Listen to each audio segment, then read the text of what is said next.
Welcome to your deep dive.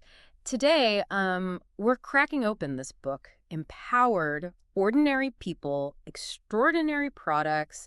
I think, we're all kind of here because we're passionate about building great products, right? Definitely, yeah. And this book, it's like they've bottled up the secret sauce, like what makes those product teams tick. Yeah. So we're going to be diving into like real actionable insights, real world examples, the kind of stuff that you can actually like take back to your team and use Yeah. like right away. No fluff. No fluff. And one of the first things that really jumped out at me was how it like debunks this myth that company culture is some magic bullet for product success. Right. Like just having a ping pong table and free snacks is going to magically result in this amazing product. Yeah. Exactly. It's like, oh, we'll just like, repaint the walls and suddenly we'll be shipping amazing stuff. No. The book really zeroes in on this idea that it's about empowering your people. And they're like really big on this idea of treating engineers not just as like, coding machines. Feature factories. Yeah, feature factors, exactly. But as like problem solvers who are driven by this like compelling mission. It's fascinating, isn't it? They argue that when engineers really understand the why behind what they're building, when they feel that sense of mission, it completely transforms how they approach their work. It's no longer just about, like you were saying, just churning out features. It becomes about crafting these really elegant solutions to real meaty problems. It's like, those classic if you were stuck in a room riddles. Like you could tell an engineer, like, okay, I need you to build me a door. Right. Or you could say, hey, I feel trapped. I need to be able to collaborate with my team better. Yeah. And it's like, one is just a task, build a door. Right. But the other is like a problem that needs solving. And the solution might not be a door at all. It could be a communication system. It could be like a new workflow. Who knows?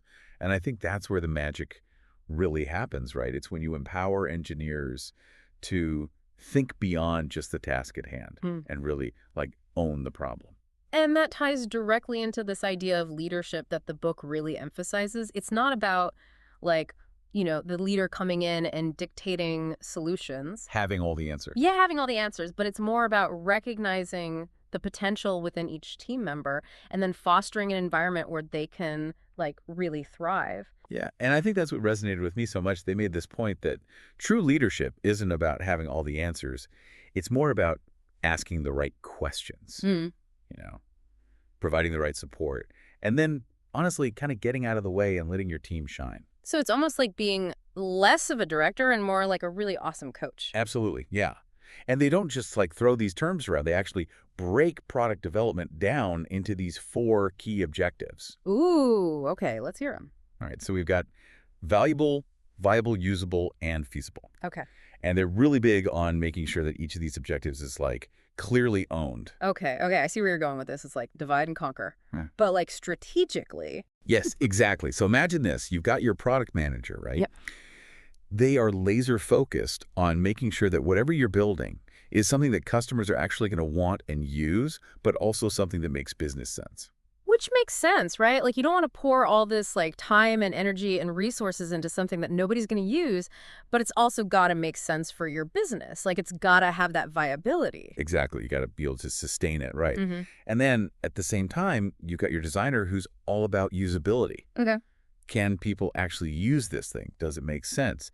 Is it intuitive? So it's like having these specialized experts, and they each own their piece of the puzzle. It's like this well-oiled machine where each cog has its specific function. I love that, yeah. And they all work together seamlessly? That's a great way to put it, yeah. And I think what that does is it prevents those situations where you have a team that pours their heart and soul into this product, only to realize, like, way too late in the game that it doesn't actually solve a real problem. Oh, talk about a product development nightmare. Or it doesn't fit the company's overall strategy. Yeah. So I think this framework, with its clear division of responsibility, acts as this really important safety net. It makes sure that you're considering all those angles from the very beginning. Yeah. So it's not about siloing people off. It's more about making sure that each of these critical areas has like a dedicated champion. Absolutely, yeah. And those champions, they need direction, which is where product leadership comes in. The book actually breaks this down into 4 key components: a product mission, team topology, product strategy, and product evangelism. Okay, I'm intrigued, especially by that last one, product evangelism. Yeah. What is that? So think of this way. When you're building a team, do you want a team of mercenaries who are just there for the paycheck? Right.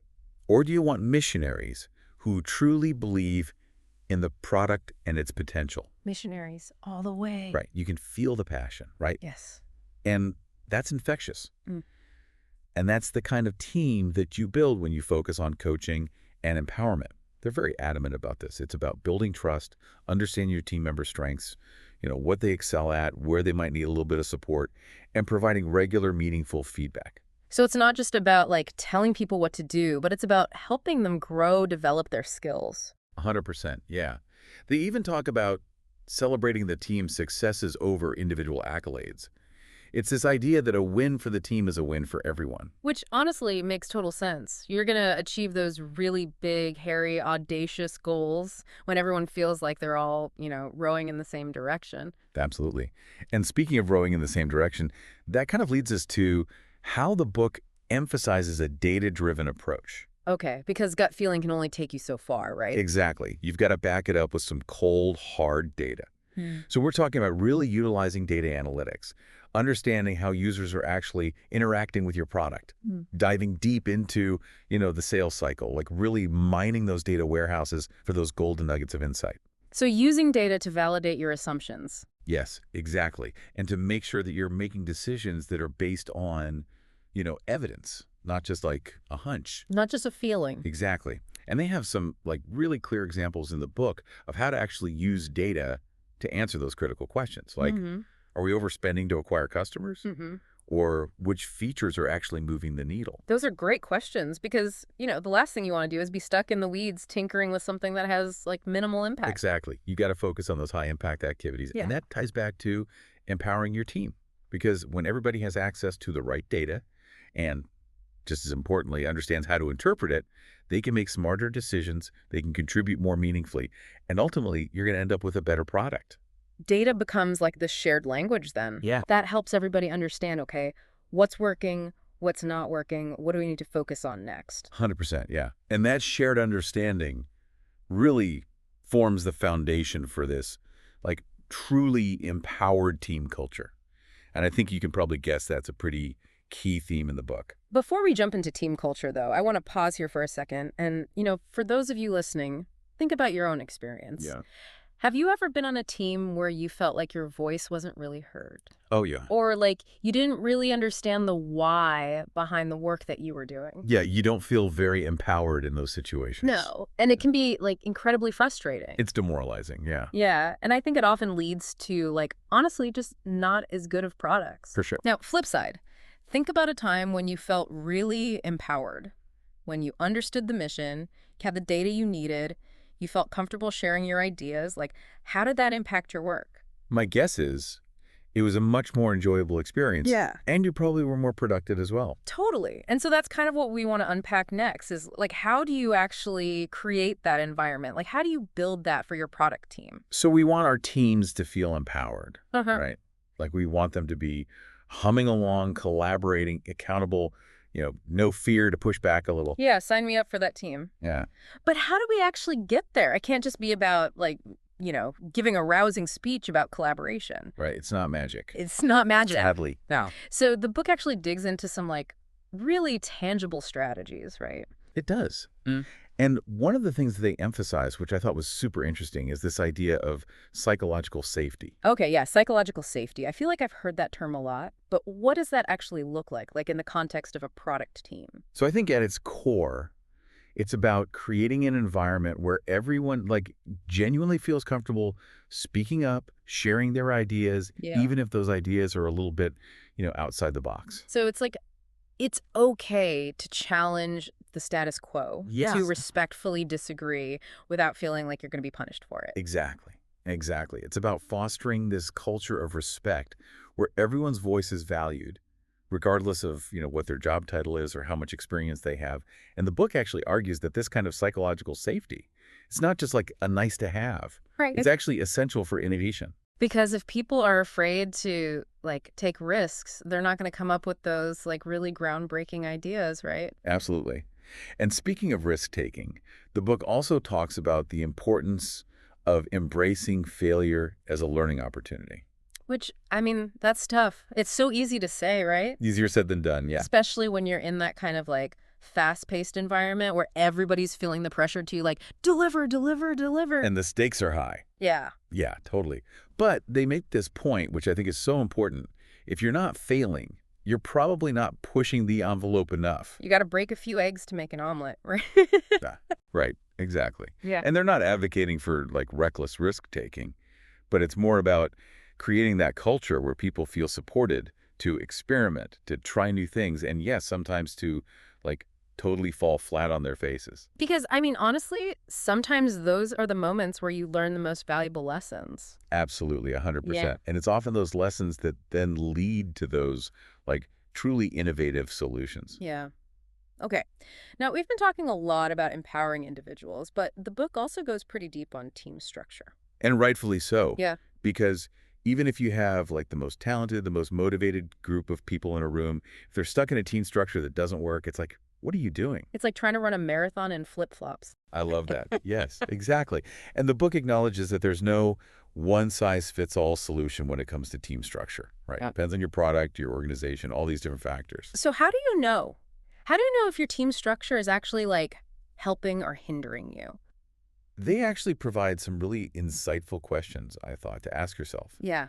So, for example, are you constantly having to move engineers between teams to, like, put out fires? Oh, yeah, yeah. Is there a lot of finger pointing when something goes wrong? Like, oh, well, that's that team's fault. Like, those are red flags. Yeah, red flags. Big time.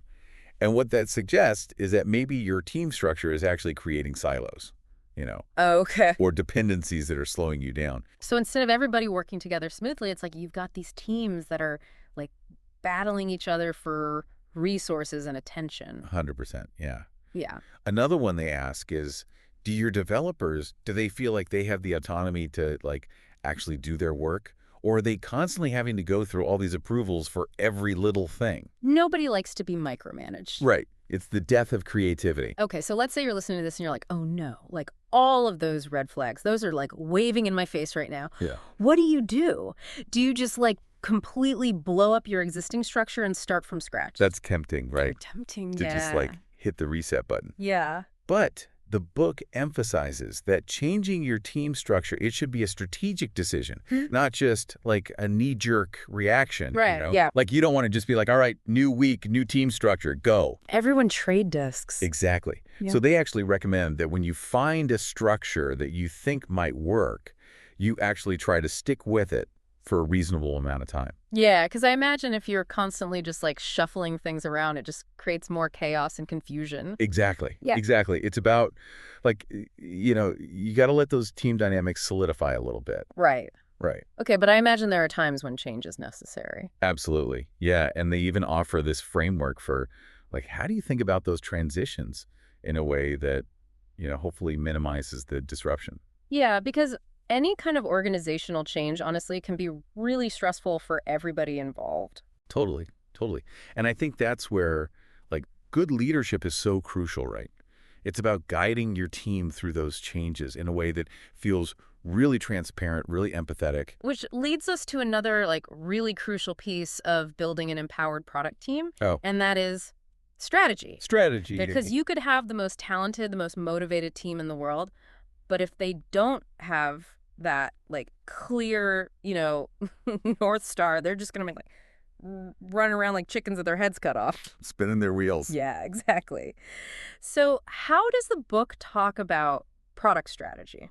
So they make this really important distinction, I think, between strategy and discovery. Okay. So product strategy is all about figuring out which problems to solve, and then discovery is all about figuring out how to solve them. So strategy is like the what and discovery is like the how. Yeah. Exactly, yeah.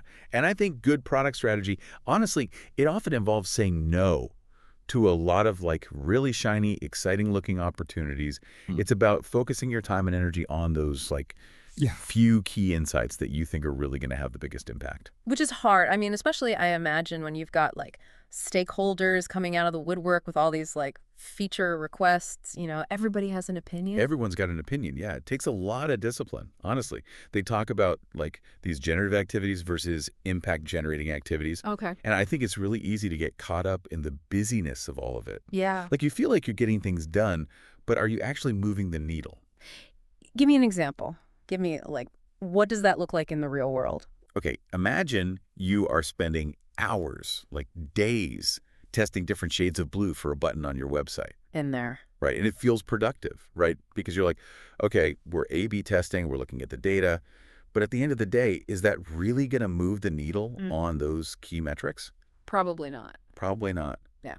So that would be more of a generative activity. It feels productive, but it's not actually like driving that real impact. An impact generating activity in that scenario might be like, why are people not clicking on the button in the first place? Yeah, like Right. what's actually going on. Exactly. So it's about like taking that step back and being like, okay, are we working on the right things, not just, working on things right. 100%. And they Hmm. actually have this whole framework for like, how do you identify those impact generating activities? Okay. And they talk about like 4 types of insights. So you've got evaluative insights, generative insights, technological insights, and industry insights. Okay, I'm ready. Hit me. Okay. So evaluative insights, those come from analyzing what's already happening. So Okay. like, did that new feature we launched, is it actually improving user engagement?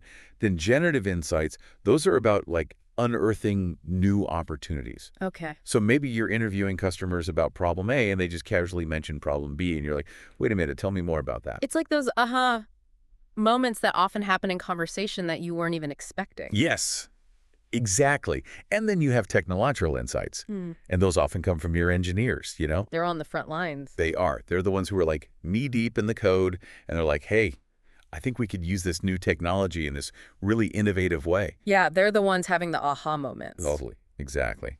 And then finally, you have your industry insights. So, what are your competitors up to? What are the latest trends and best practices in your particular industry? It's about like staying curious, keeping your finger on the pulse. 100%, yeah, because inspiration can come from anywhere. Totally. But it's not enough to just, like, have the insight, right? Hmm. The key is you got to act on it. You have to actually do something with it. Yeah, it's got to translate into something Yeah. tangible. Yeah. And a lot of that, honestly, comes down to having the right team structure, the right processes in place, and the right leadership style. Speaking of leadership, the book seems to be a really big fan of this idea of servant leadership, Yes, servant leadership. which basically means, So it's not about, like, being the loudest voice in the room or, like, dictating orders from on high. yeah, It's about approaching leadership from this place of, like, how can I help my team succeed? so it's less about control and more about empowerment. 100%, yeah. Yeah. It's about removing obstacles, providing support, and creating an environment where everyone on the team feels genuinely empowered to do their absolute best work. And a key part of that, they argue, is transparency. Transparency in terms of, I would say everything. okay, Like being really transparent about the product vision, the strategy, the good, the bad, the ugly, like all of it. I can imagine that can be really scary for some leaders, especially if they're used to a more traditional, like top-down approach, Absolutely. where it's like, I'm the leader, I have all the answers, and you just need to do what I say. Yeah, but they make this compelling argument that this kind of like radical transparency, it's actually crucial for building trust and empowering your team. And they actually break it down into 4 key reasons why this kind of open communication is so important. Okay, I'm ready. Give me the reasons. All right, so number 1, it makes sure that everyone understands the big picture. Like, why are we building this? Who are we building it for? What problem are we trying to solve? It's about connecting the dots for everyone so they understand how their work fits into the bigger picture. Exactly, exactly. Yeah. Number 2, it actually invites the team to like think critically about the problems that you're facing and to contribute their own unique perspectives. Because, as they say, 2 heads are better than 1. 2 heads are better than And one. 10 heads are even better than that. Exactly. So when you create that culture of transparency, you never know where that next great idea is going to come from. It's like you're saying, hey, I don't need you to just like blindly follow orders. I want you to understand where we're going and then help me figure out how to get there. 100%, yeah. And that actually leads us to the third reason they give, which is transparency actually helps you anticipate those challenges, Yeah. like way earlier in the process. Because when everyone's on the same page, they understand the big picture. they can start to think about those potential roadblocks, and they can actually start to come up with solutions proactively. It's like they say, an ounce of prevention is worth a pound of cure, right? Or a stitch in time saves nine. Yeah. It's so much easier to address a problem when it's, small and manageable Exactly, yeah. instead of waiting until it's this like big hairy monster. Exactly. And then I think the final reason why they say transparency is so crucial is that it allows people to really connect their own interests and passions to their work. Okay. So when you're open about, the challenges you're facing, the opportunities that are out there, you might be surprised. Someone on your team might be like, oh, you know what, I've actually been really interested in that, and I Yeah. have this skill set that I think could be really helpful there. So it's not just about like, here's a task, go do this thing, but it's about giving people the information they need so they can actually raise their hand and be like, ooh, I'm really passionate about that. I want to work on that. Exactly, 100%. And I think that's ultimately how you get those extraordinary results, right? Mhm. It's when you have those elements in place. So, we've talked about, okay, we need that shared vision, that clear strategy. We need to make sure everyone's aligned. But then how do you actually translate all of that into action? Right. How do we like actually get things done? Exactly.